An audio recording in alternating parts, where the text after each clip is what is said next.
Hello friends, അപ്പോൾ നമുക്കിന്നൊരു beef കറി വെച്ചാലോ? സാധാരണ നിന്ന് വ്യത്യസ്തമായിട്ടൊരു ബീഫ് കറി എങ്ങനെയാണ് ഞങ്ങൾ വെക്കുന്നത് നോക്കാം. അപ്പോൾ അതിനുവേണ്ടി നമ്മൾ ബീഫും എല്ലും ഒക്കെ കൂടി മിക്സ് ആയിട്ടാണ് വാങ്ങിയത്. അതിനകത്തേക്ക് കുറച്ച് തക്കാളി, സവോള, ഇഞ്ചി, വെളുത്തുള്ളി ചതച്ചത്, പിന്നെ മുളക് പൊടി, മല്ലിപ്പൊടി, ഈ പൊടികളൊക്കെ നമ്മൾ ചേർത്തിട്ട് നന്നായിട്ട് കൈകൊണ്ട് ഇങ്ങനെ തിരുമ്മിയെടുക്കാനാണ് ചെയ്തത്. ഇത് കുറച്ച് നേരം റെസ്റ്റ് ചെയ്യാൻ വെച്ചിട്ട് ശേഷം നമ്മൾ കുക്കറിൽ വേവിക്കാൻ വേണ്ടി വെച്ചിട്ടുണ്ട് കേട്ടോ. ഇതുപോലെയാണ് വേവിക്കാൻ വെച്ചത്.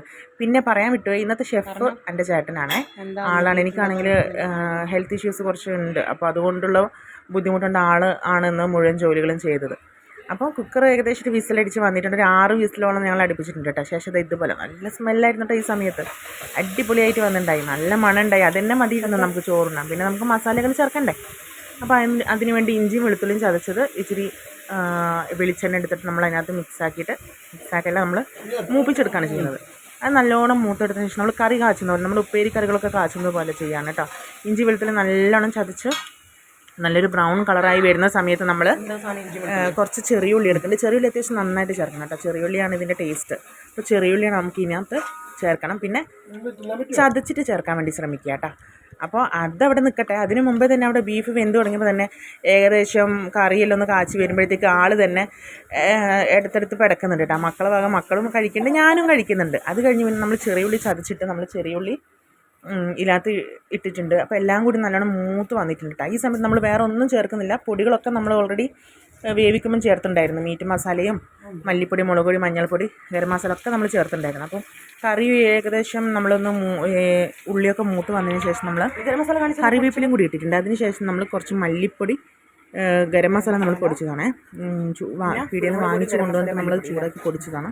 പിന്നെ മല്ലിപ്പൊടി, ഗരം മസാല, കുരുമുളക് പൊടി, ഇത്രയും സാധനങ്ങൾ നമ്മൾ ഈ കൂട്ടിലിട്ടിട്ടുണ്ട്. അതെല്ലാം നല്ലോണം ഒന്ന് ചൂടായി, എല്ലാം നല്ലൊരു അടിപൊളി സ്മെല്ല് വരുന്ന സമയത്ത് നമ്മൾ വേവിച്ച് വെച്ച ബീഫ് ഉണ്ടല്ലോ, അത് നമ്മൾ ചേർക്കുകയാണ് ചെയ്യുന്നത്. ആദ്യം നമ്മൾ വെള്ളം ഒഴിച്ചിട്ട്, വേണമെങ്കിൽ നമുക്ക് വെള്ളം നല്ല നെയ്യ് നിറഞ്ഞ വെള്ളമായിരുന്നു കേട്ടോ. എല്ലും കാര്യങ്ങളൊക്കെ ഉണ്ടായിരുന്നല്ലോ. വേണമെങ്കിൽ നമുക്കത് വറ്റിച്ചെടുക്കാം. പക്ഷെ ഞങ്ങളിന്ന് വറ്റിച്ചെടുത്ത് ഇത്തിരി കറിയോടെ വേണമെന്നുള്ളത് കൊണ്ട് എല്ലാം കൂടി ഒരുമിച്ചിട്ട് അങ്ങ് വേവിച്ചെടുക്കുകയാണ് ചെയ്തത്. അടിപൊളിയായിരുന്നു കേട്ടോ. ഇത് വേണമെങ്കിൽ കുറുക്കിയെടുക്കാൻ തുറന്ന് വെച്ചിട്ട് നമ്മൾ ഇത്തിരി നേരം വേവിച്ചാൽ മതി. അപ്പോൾ നല്ല കുറുകി വന്നോളും. ടേസ്റ്റും കുറച്ചും കൂടി സൂപ്പറാവും. ഇത് ടേസ്റ്റില്ലാന്നല്ല, സൂപ്പറാണ്. അപ്പോൾ ഇങ്ങനെയൊന്ന് കറി വെക്കാത്തവർ ഇതുപോലെ ഒന്ന് കറി വെച്ച് നോക്കട്ടോ. സൂപ്പറാണ് ടേസ്റ്റ്. ഞാനിങ്ങനെ വെക്കാറില്ല, പക്ഷെ ഇന്ന് വെച്ചപ്പോൾ നല്ല ഇഷ്ടം തോന്നി. സൂപ്പറായിരുന്നു. പിന്നെ ബീഫ് ഇഷ്ടമുള്ളവർ ഇതുപോലെ വെച്ച് നോക്കി അവരൊക്കെ ഉണ്ടെങ്കിൽ ഒന്ന് എൻ്റെ വീഡിയോയുടെ താഴെയിൽ വന്നിട്ട് കമൻറ്റ് ചെയ്യാൻ മറക്കരുത്. ലൈക്കും കൂടി ചെയ്യാൻ മറക്കരുത്. പിന്നെ ഞാൻ എൻ്റെ കുറച്ച് പ്രോബ്ലംസ് കാരണം കുറേയായി ഞാൻ വീഡിയോകളൊന്നും ഇടാറുണ്ടായിരുന്നില്ല.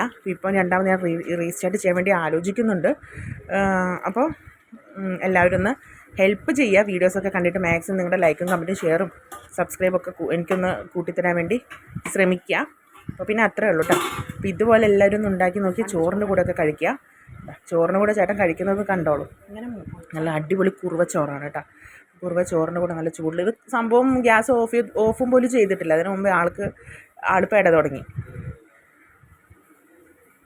ഡ്രൈ ആക്കാൻ നമ്മൾ ഡ്രൈ ആക്കിയിട്ടില്ല.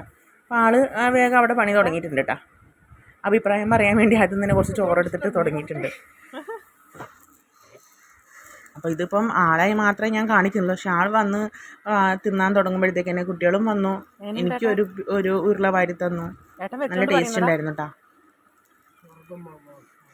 ഏട്ടൻ വെച്ചോണ്ട് പറയുന്നതാ സൂപ്പറാ. മറക്കണ്ട, ഞാൻ എൻ്റെ ചാനലിൽ ഇതിപ്പം കുറച്ച് കാലത്തിന് ശേഷം ഞാൻ ഇടുന്ന വീഡിയോ ആണ്. പിന്നെ ഒരുപാട് വീഡിയോസ്, ഷോർട്ട് വീഡിയോസും ലോങ് വീഡിയോസൊക്കെ ഇട്ടിട്ടുണ്ട്. കാണാത്തവരൊന്ന് പോയി കണ്ട് എന്നെ സപ്പോർട്ട് ചെയ്യാൻ മറക്കല്ലേ. അപ്പോൾ ഇനി ഞാൻ ഒരുപാട് പുതിയ വീഡിയോസായിട്ട് വരാൻ വേണ്ടി ശ്രമിക്കുന്നതാണ്. കുറച്ച് ഹെൽത്ത് ഇഷ്യൂസ് ഉള്ള കാരണം കൊണ്ടൊക്കെയാണ്, ഫോണിൻ്റെ പ്രശ്നങ്ങളും കാരണമാണ് ഞാനിങ്ങനെ ഡിലേ ആയിപ്പോയത് വീഡിയോ എടുക്കാൻ വേണ്ടിയിട്ട്. അപ്പോൾ മാക്സിമം എല്ലാവരും സപ്പോർട്ട് ചെയ്തിട്ട് ചെയ്യാൻ വേണ്ടി മറക്കല്ല കേട്ടോ. അപ്പോൾ ടാറ്റ, ബൈ, സീ യു. പുതിയ വീഡിയോ നമുക്ക് കാണാം. ഇനി ഞാൻ പുതിയ വീഡിയോസായിട്ട് വരും. കണ്ടിട്ട് എല്ലാവരും കമൻറ്റിലൂടെ അഭിപ്രായങ്ങൾ രേഖപ്പെടുത്താൻ മറക്കരുത്. Tata, bye, see U.